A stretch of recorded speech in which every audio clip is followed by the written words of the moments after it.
Shalom, Bapak Ibu Saudaraku yang diberkati oleh Tuhan Yesus Kristus. Sungguh senang kita boleh dapat berjumpa pada saat ini dengan kekuatan kesehatan yang daripada Tuhan Yesus Kristus. Terpuji-pujilah nama Tuhan karena kita boleh berjumpa pada saat ini walaupun hanya lewat udara. Kita saling menguatkan, saling menghibur di dalam kasih Kristus.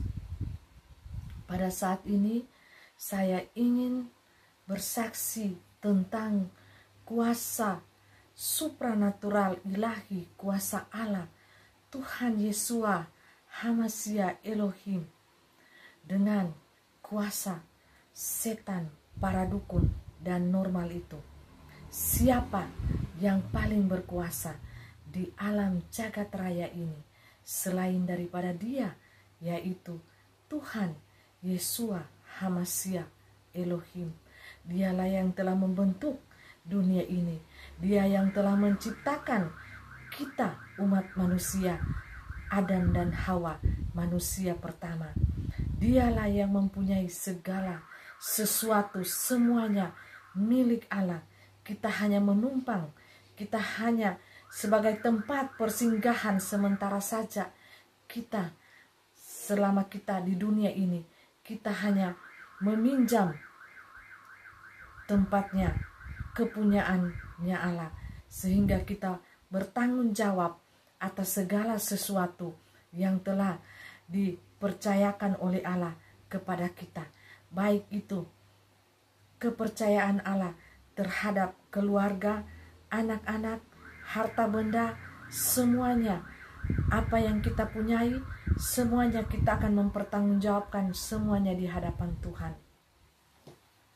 Pada saat ini saya ingin bercerita tentang kesaksian saya, bagaimana saya membantu keluarga yang berada di Kota Palu, terkhususnya di Kota Poso, Desa Tolambu, ya.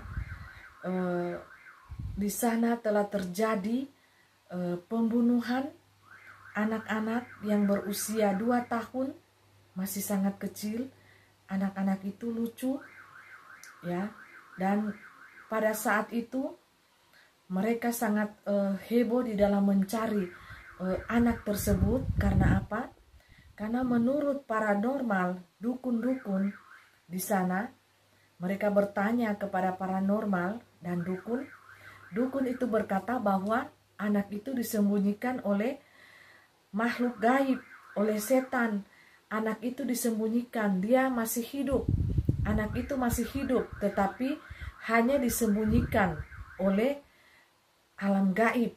Jadi dunia mata manusia ini tidak akan bisa mendapati atau melihat anak itu, ya, sebelum setan itu mengungkapkannya, sebelum setan itu ingin mengeluarkan anak itu dari persembunyiannya.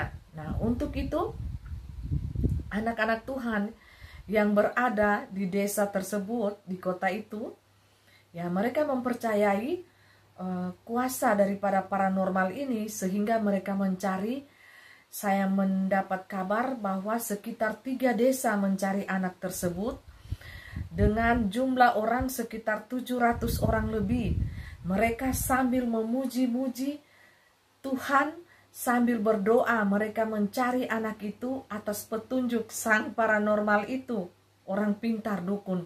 Karena memang di sana anak-anak Tuhan itu seperti mencampur adukan dua kepercayaan ini, sinkritisme, ya.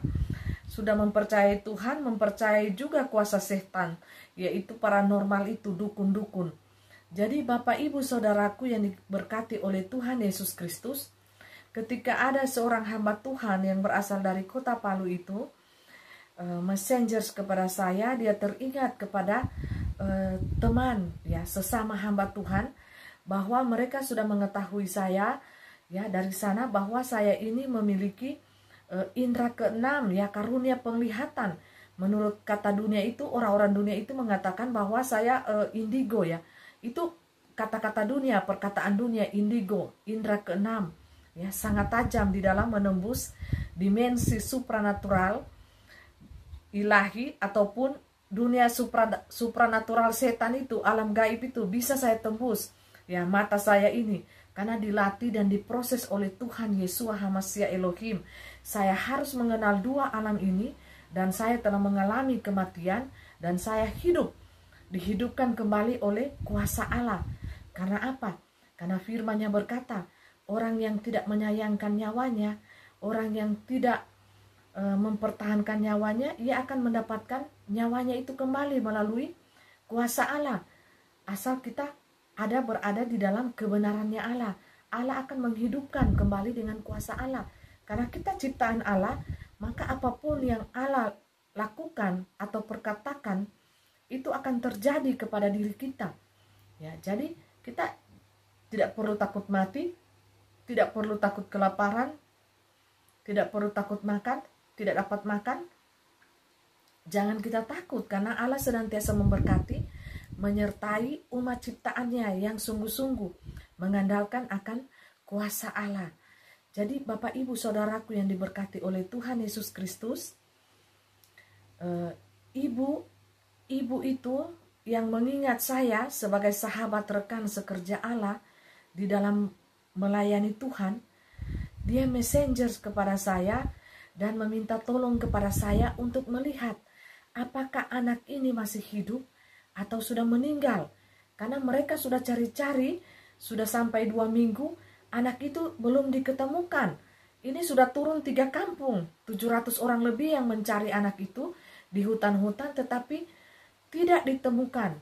Mereka sambil berdoa, menyanyikan puji-pujian, ya. Dan saya menangkap pada waktu itu, saya masuk di dalam dimensi supranatural ilahi itu. Betapa terkejutnya saya melihat anak itu sudah berada di dalam Taman Firdaus bersama-sama dengan Tuhan Yeshua HaMashiach Elohim, dan tangan anak itu digenggam, digandeng oleh Tuhan Yesus itu, Bapak Ibu. Jadi saya terkejut pada saat itu ketika saya melihat di dalam dimensi lain itu anak ini sudah meninggal, bukan masih hidup seperti apa yang diperkatakan oleh para dukun itu yang di sana. Mereka mengatakan anak itu masih hidup dan disembunyikan oleh makhluk gaib. Ya, tetapi saya melihat anak itu sudah meninggal beberapa hari, ya, dan sudah berbau busuk, ya, sudah beberapa hari. Dan anak itu berkata di dalam dimensi ilahi itu, ya, tante bilang kepada mereka, saya sudah senang bersama dengan Tuhan Yesus di sini. Ya, sambil Tuhan itu menggandeng tangan anak ini. Ya, saya melihat sangat jelas seperti nonton sebuah film. Ya, dan saya kaget dan air mata saya langsung berlinang pada saat itu. Ya, saya melihat penglihatan itu karena apa? Saya telah pengalaman memiliki anak, ya. Anak berumur 2 tahun itu masih lucu-lucunya. Ya, dia masih ya. Saya melihat bahwa orang yang membunuh anak itu ya mengajak dia dulu bicara, dan setelahnya itu lehernya itu digerek, ya, dengan pisau yang sangat tajam, ya, tidak terlalu panjang, ya, pisau itu saya lihat. Dan betapa dia memburu waktu di dalam membunuh anak itu, ya. Dia menguburkannya dan dia menaruh anak itu di atas pohon, ya, ada pohon di atas mayat anak itu. Ya, saya melihat semuanya, dan saya melihat anak itu ditanam di dekat Kuala, ya, tidak jauh dari Kuala, ya, pada saat itu. Nah, ketika pada saat itu teman saya, seorang hamba Tuhan, seorang ibu hamba Tuhan yang mengontak saya, dan saya mengatakan kepada ibu itu, ya, hamba Tuhan yang cantik, ya, yang berada di kota Palu itu, saya mengatakan kepada dia bahwa anak itu sudah meninggal. Dan mereka ini tidak percaya, ya. Awalnya mereka tidak percaya, dan ibu hamba Tuhan itu, ya, ibu pendeta itu mengatakan bahwa tidak, Bu, yang kami tahu anak itu masih hidup, ya, cuma belum diketemukan karena ada makhluk gaib, ya, setan menyembunyikan dia. Makanya kami naikkan doa dan puji-pujian agar supaya anak itu diketemukan secepatnya. Dan saya mengatakan tidak, anak itu sudah meninggal. Percayalah kepada roh Tuhan ini, Yeshua HaMashiach Elohim ini. Ya, karena saya tahu yang saya layani itu adalah Tuhan Yeshua HaMashiach Elohim, bukan roh dunia. Saya tidak mau mencampur-campur adukan roh dunia dengan roh Tuhan. Saya sama sekali tidak mau mencampur adukan hal tersebut. Sedangkan saya diproses oleh Tuhan, ya Tuhan izinkan saya disiksa di tangan dukun itu. Saya tidak pernah menyangkal sedikit pun nama Tuhan Yeshua HaMashiach Elohim. Kenati hidung saya ini masuk air cabai dan merica yang sangat pedis. Kuku-kuku saya ini terangkat semuanya, ditaruh merica-rica Jawa yang satu-satu itu ya, ditekan dan masuk. Itu sangat sakit. Ya, dan tangan saya ini melepuh-melepuh. Ya, digosok-gosok dengan pensil ya. Ini ada bekasnya hitam-hitam ya, ada bekasnya. Ya, tanda penyiksaan yang saya alami. Dan beberapa kali juga saya ditampar ketika saya memuji Tuhan. Saya tidak tahu karena saya tidak merasakan hal itu apa-apa. Saya tidak merasakan sakit karena dilindungi Tuhan pada saat itu. Ya, karena setiap hal yang saya tidak bisa tanggulangi, penyiksaan itu yang tidak bisa tubuh saya ini menerimanya, saya akan pingsan. Dan roh saya itu saya rasa digendong-gendong oleh Tuhan Yeshua HaMashiach Elohim. Ya, jadi Tuhan izinkan segala sesuatu terjadi di dalam diri saya agar saya lebih mengenal akan kuasa ilahi itu. Dan apapun perkataan orang dunia kepada saya di dalam penghakiman mereka kepada saya memakai kuasa setan lah, saya berhalusinasi lah, saya bermimpi lah. Tapi lihatlah fakta yang terjadi selama ini. Apa yang saya perkatakan semuanya terjadi ya dan amin sesuai dengan waktu Tuhan itu, Bapak Ibu. Ya, saya akan membacakan firman Tuhan, ayat firman Tuhan yang akan mendasari saya ketika roh orang mati itu berbicara di alam roh. Ya, kita membuka di dalam kitabnya firman Tuhan, Kejadian pasalnya yang keempat, ayatnya yang ke-10. Ya, firman Tuhan ini diberikan judul perikop Kain dan Habel, kejahatan pertama manusia yang manusia perbuat, ya, membunuh. Dan firman-Nya, apakah yang telah kau perbuat ini? Ini firman Tuhan. Tuhan bertanya, darah adikmu itu berteriak kepadaku dari tanah. Tuhan bertanya kepada saudaranya Kain, apa yang engkau perbuat kepada adikmu? Secara tidak langsung dia bertanya, darah adikmu itu berteriak di hadapan mataku. Darah adikmu itu berteriak kepadaku dari dalam tanah. Jadi roh itu hidup, Bapak Ibu. Hidup di dalam kebenaran. Jikalau kita anak-anak Tuhan. Jadi manakala anak-anak Tuhan Yesus kita dibunuh atau dianiaya oleh orang-orang dunia, maka roh kita itu akan berteriak di hadapan Tuhan. Seperti yang saya alami. Dan Tuhan akan menolong kita tepat pada waktu kita. Ya, inilah yang terjadi pada diri anak tersebut yang berumur 2 tahun yang berada di kota Poso di desa Tolambu. Ya, itu berada di desa Tolambu itu kecamatan Pamona Tenggara. Jadi sudah terjadi pembunuhan dan sangat menggemparkan di sana. Karena apa?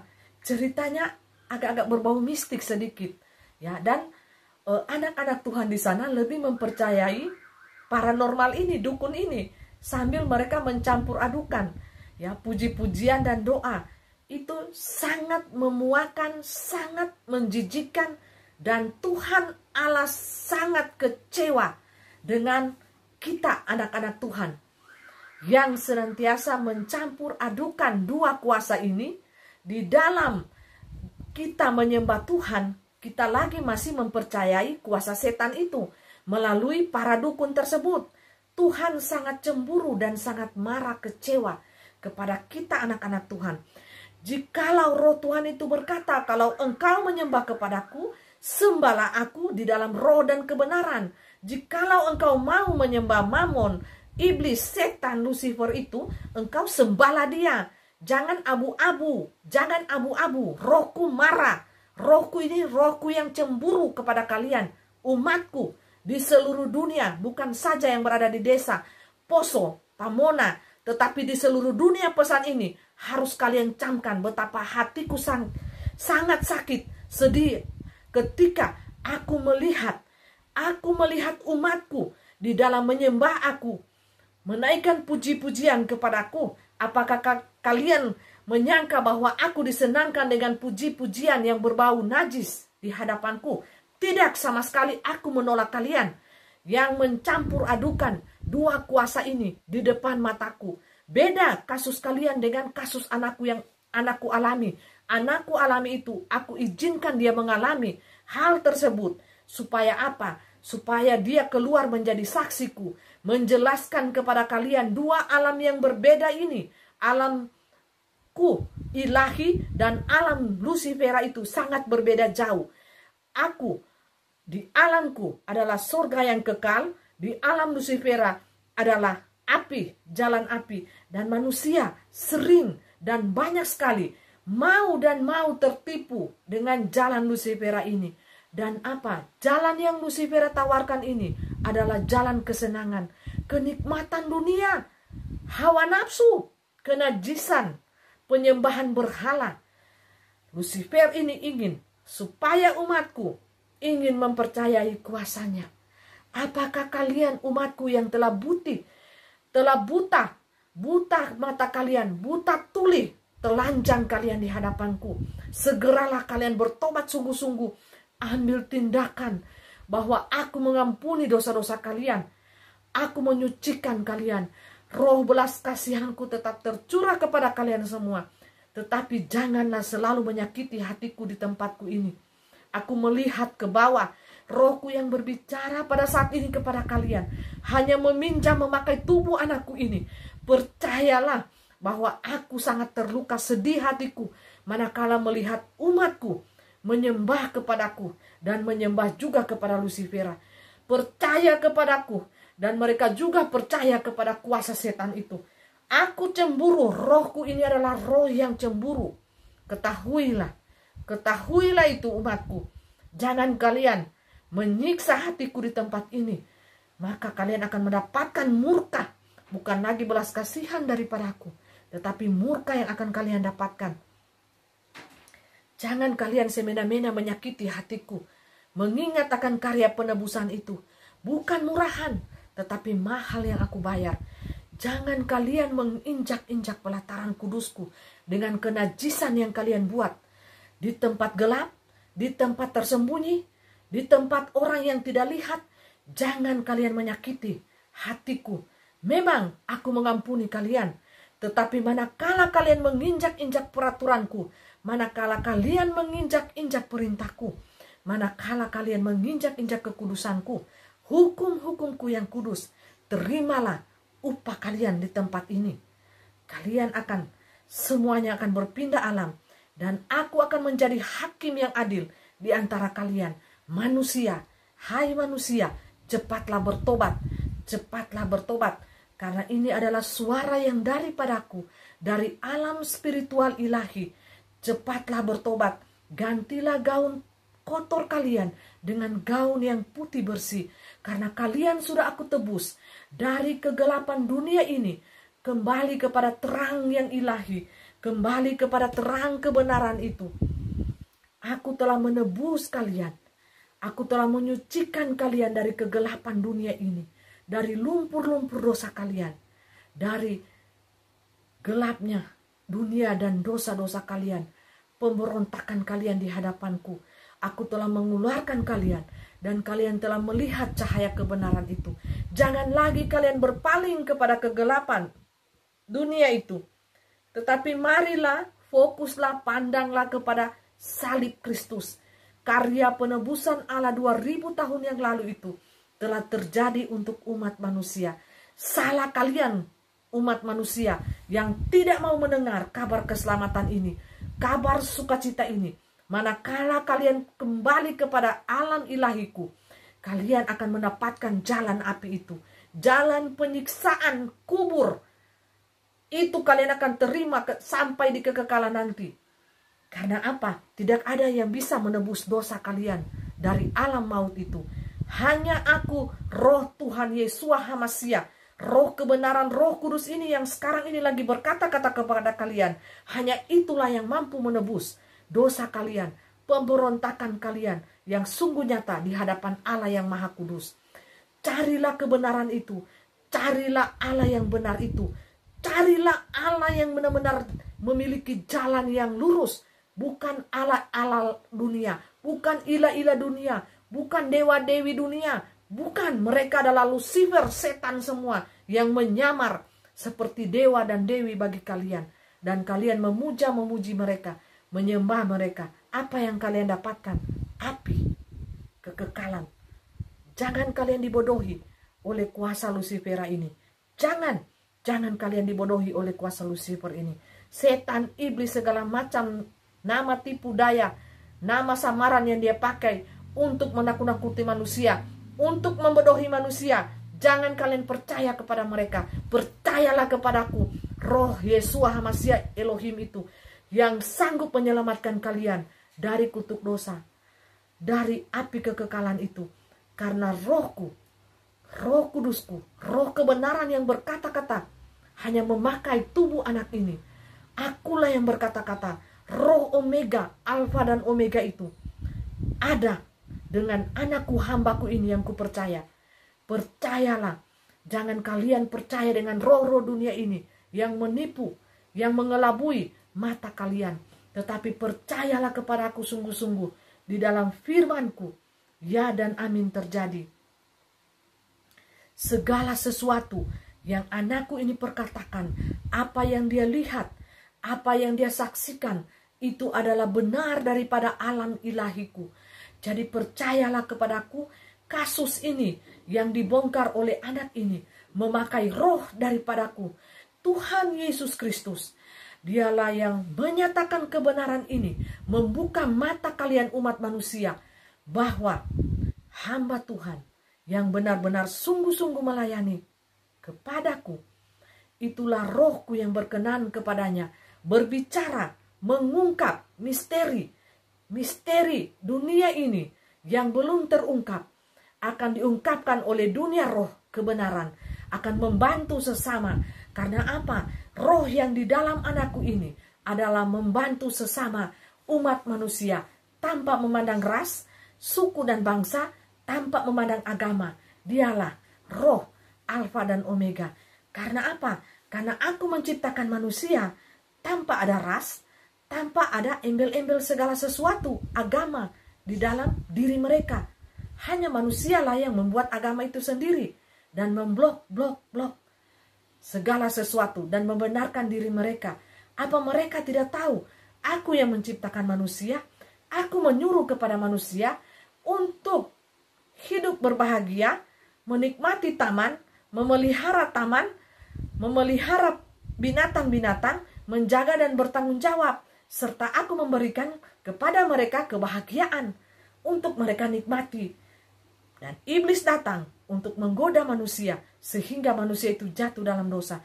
Bukankah aku telah katakan kepada manusia pertama itu, jangan engkau memakan buah taman itu yang berada di tengah-tengah taman itu. Tetapi manusia lebih mendengar apa kata Lucifer. Lucifer mengatakan bahwa sekali-kali engkau tidak akan mati. Kalau engkau memakan buah yang ada di tengah-tengah taman itu, maka matamu akan terbuka dan melihat hal yang baik dan yang jahat. Dan engkau akan melihat hal itu seperti Allah. Dan engkau akan bertambah-tambah kepintaran, kepandaian. Hai manusia, Lucifer membujuk dengan segala sesuatu yang manis, yang memikat mata kita, yang memikat pemikiran kita manusia. Untuk itu manusia gampang dibodohi, gampang ditipu-tipu oleh setan. Jikalau kita tidak terkoneksi dengan Allah, jikalau kita tidak melekat dengan Allah, Roh Allah itu harus terkoneksi terus dengan hati kita, agar supaya kita dapat melihat apakah ini hal yang baik untuk kita terima bagi tubuh kita, atau ini hal yang jahat untuk kita terima bagi tubuh kita. Percayalah, setan ini hanya menipu, membohongi, membinasakan, dan membunuh kita manusia. Tidak ada hal-hal yang baik yang setan lakukan kepada manusia. Dia membujuk kita dengan uang, ujung-ujungnya kita binasa. Dia meminta tumbal, nyawa kita, tubuh kita. Tetapi Tuhan tidak pernah meminta tumbal tubuh nyawa kita. Tetapi apa? Tuhan meminta ketaatan, iman kita kepadanya. Sungguh-sungguh menyembah kepada Tuhan, surga yang akan kita terima.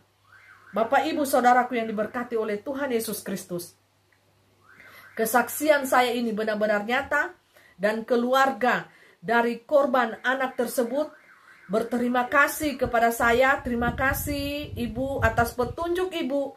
Kami bisa menemukan anak itu. Kami sisir Kuala, ada beberapa orang yang diam-diam mencari anak itu, dan sekitar 700 orang itu mengikuti petunjuk daripada paranormal dukun itu. Mereka mencari, karena kata dukun itu disembunyikan oleh setan. Tetapi hanya beberapa orang saja yang mempercayai petunjuk dari hambamu, hambanya Tuhan, dengan menyisir Kuala itu, dan dengan petunjuk ada pohon di atas mayat anak tersebut, dan mereka menemukan anak tersebut. Dan saya langsung melihat, mengatakan kepada keluarga yang membunuh anak itu adalah omnya. Dan untuk memperdalam ilmu hitam yang dia pelajari, dia membunuh anak itu sehingga beberapa bagian tubuhnya itu hilang, ya, karena dimakan, dibakar dan dimakan. Itu untuk mempertebal ilmu hitam. Dan saya melihat omnya yang membunuh itu, di dalam tubuhnya itu setan yang memakai, hanya setan yang memakai tubuh daripada omnya itu, sehingga dia melakukan hal tersebut. Sama, manusia ini hanya dipakai oleh dua dimensi. Seperti saya, tubuh saya ini, mulut saya, bicara saya, roh dan hati saya ini dikendalikan oleh dimensi supranatural ilahi. Untuk itu saya bisa bernubuat, melihat hal-hal tentang masa depan yang jauh hari sebelum terjadi di dunia nyata ini. Dan saya membantu semua orang, setiap orang yang Tuhan tunjukkan kepada saya, yang Tuhan perlihatkan, dan saya menyaksikan itu, memberitahukan, baik itu tembus di FB saya yang sering terblokir, ataupun saya bercerita kepada orang-orang di dunia nyata.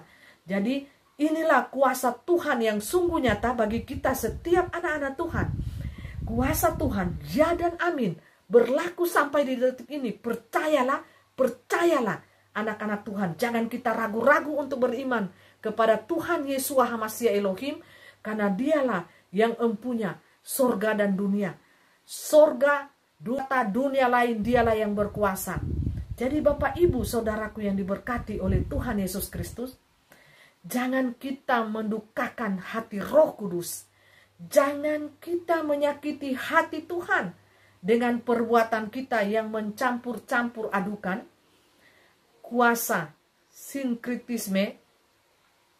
Kita percaya kepada Tuhan, kita percaya kepada penyembah-penyembah berhala itu. Jangan, itu sangat menyakiti hati Tuhan. Kata Roh Tuhan kepada saya, itu sangat membuat Tuhan itu cemburu. Cemburu dengan kita. Kita bukan akan mendapatkan belas kasihan, tetapi kita akan mendapatkan murka Tuhan. Jadi berhati-hatilah kita, berjaga-jagalah kita. Kita harus senangkan hati Tuhan itu dengan penyembahan pujian yang murni, yang sungguh-sungguh di hadapan Tuhan. Jangan kita menduakan kepercayaan kita. Jangan kita menduakan iman kita. Kita percaya Tuhan, kita percaya juga dengan kuasa Lucifer. Jangan, itu kuasa iblis, sangat menyakiti hati Tuhan. Percayalah anak-anak Tuhan yang diberkati oleh Tuhan. Janganlah kita takut. Janganlah kita bimbang. Janganlah kita ragu-ragu di dalam menghadapi masa kesusahan awal ini. Tetapi marilah kita berdiri teguh di dalam Tuhan. Dan kita membayar harga bagi iman kita. Untuk kita mendapatkan hidup bahagia. Hidup yang bersukacita di dalam kerajaannya yang Maha Kudus. Karena Allah telah mengeluarkan kita dari kuasa kegelapan ke dalam kuasa terang ilahinya. Itulah eklesia yang kita, anak-anak Tuhan, harus bisa melepaskan diri kita daripada roh-roh dunia ini, daripada kuasa kegelapan itu. Kita masuk ke dalam dimensinya Allah, kuasa terang ilahi itu. Maka kita akan mendapatkan suatu sukacita yang besar, suatu kebahagiaan yang besar bagi kerajaannya yang maha kudus. Target kita anak-anak Tuhan, kerajaan Allah 1000 tahun. Adakah kita sebagai anak-anak Tuhan, kita saling mengenal di dunia nyata ini? Adakah impian kita, target kita untuk memerintah bersama-sama dengan Tuhan Yesus HaMashiach di dalam kerajaannya yang maha kudus? Adakah kerinduan hati kita pada saat ini? Atau kita sibuk mengejar harta dunia? Atau kita sibuk mengejar nama kita supaya tambah dilihat orang, tambah disanjung orang? Itu sia-sia, semuanya sia-sia. Marilah saya mengajak kepada kita sekalian agar kita mengejar perkenanan Allah di dalam hidup kita. Jangan kita mengejar pujian manusia, walaupun manusia menghina-hina kita, menganggap diri kita bodoh. Ini manusia, penilaian manusia hanya terbatas di dunia nyata saja. Apabila kita salah mengucapkan kata, namanya manusia, banyak hilap, banyak salah. Baik itu dalam perkataan, dalam ucapan, dalam tindakan, kita banyak kesalahan. Tetapi marilah saya mengajak kepada kita untuk sungguh-sungguh bertobat di hadapan Tuhan atas segala dosa kita, pemberontakan kita, segala kemunafikan kita. Kita buang semuanya, segala hal-hal yang najis. Apakah kita sedang melakukan hal-hal yang najis? Kita buang semua segala sesuatu yang tidak berkenan di hadapan Tuhan. Bukan saya mau sok-sok suci di sini, tetapi itulah tuntutan bagi kita anak-anak Tuhan yang telah ditebus oleh Allah, Tuhan Yesus HaMashiach Elohim. Marilah kita membuang segala dosa kita, segala pelanggaran, kejahatan kita yang tidak berkenan di hadapan Tuhan. Kita berbenah diri kita, jangan kita korek-korek orang lain. Biarlah dia sendiri di dalam berbenah, introspeksi diri sendiri. Karena apa? Kalau kita melihat orang lain, selumbar di mata orang kita bisa lihat, sementara balok yang besar di mata kita sendiri, kita tidak bisa lihat. Itu apa artinya? Kita bisa melihat dosa yang kecil di mata orang lain, tetapi dosa diri kita sendiri yang berbalok-balok itu, kita sembunyi dan kita tidak bisa mengoreksinya. Kita tidak bisa lihat. Karena apa? Kita sibuk memperhatikan selumbar dosa di mata orang lain, sementara balok dosa di mata kita sendiri, kesalahan kita sendiri, kita tidak bisa lihat, tertutup. Itu susah, berbahaya. Apa yang kita akan dapatkan di alam kekekalan nanti? Penyesalan. Kita tidak tahu apa sesama kita itu membawa 3 mahkota. Jangan-jangan kita hanya membawa dosa kalau kita tembus di alam ilahi itu. Jangan-jangan kita merasa diri kita yang paling benar, yang paling suci, yang paling kudus. Tahu-tahu sampai di sana api yang kita dapat. Karena apa? Keangkuhan, kesombongan rohani yang kita miliki. Jangan sampai itu terjadi di dalam diri kita. Saya bukan untuk mencari keuntungan bagi diri saya, tetapi saya ingin menyadarkan kepada kita anak-anak Tuhan, seluruh umat manusia, sedarilah introspeksi diri itu sangat penting. Introspeksi diri masing-masing itu sangat penting. Tidak usah melihat selumbar di mata orang, tetapi marilah kita cabut balok-balok yang ada di mata diri kita sendiri itu, sehingga kita bisa melihat dosa-dosa apakah yang telah kita perbuat, yang telah menyakiti hati Tuhan, yang telah memberontak di hadapan Tuhan. Marilah kita sujud menyembah di hadapan Tuhan, kunci kamar kita, dan kita merenung, apa selama ini, apa yang telah kita perbuat, apa yang saya telah perbuat Tuhan. Apakah selama hidup saya menyenangkan hati Tuhan, atau malah saya menyakiti hati Tuhan. Baiklah, hanya diri kita masing-masing, hanya hati kita masing-masing yang tahu dosa apakah yang telah kita perbuat, dan kita memohon pengampunan daripada Allah yang hidup itu. Jangan kita senantiasa gemar melihat kesalahan orang. Jangan kita senantiasa gemar melihat dosa orang lain. Tetapi marilah kita senantiasa gemar melihat dosa diri kita sendiri. Pintarlah kita menilai diri kita sendiri. Pintar-pintarnya kita manusia di dalam menyiapkan kehidupan kekekalan. Ingat, manusia yang pintar adalah manusia yang menyiapkan dirinya di kehidupan kekekalan. Karena apa? Kehidupan kekekalan itu nyata dan kekal. Sementara kehidupan dunia nyata ini hanya paling berakhir di umur 70, 80, itu adalah kasih karunia Tuhan, anugerah Tuhan. Ya, kalau tidak sampai 70, 80, 50 sudah meninggal atau 40, kita tidak tahu, semuanya misteri ilahi. Baiklah kita senantiasa menjadi pelaku-pelaku firman Tuhan. Kita senantiasa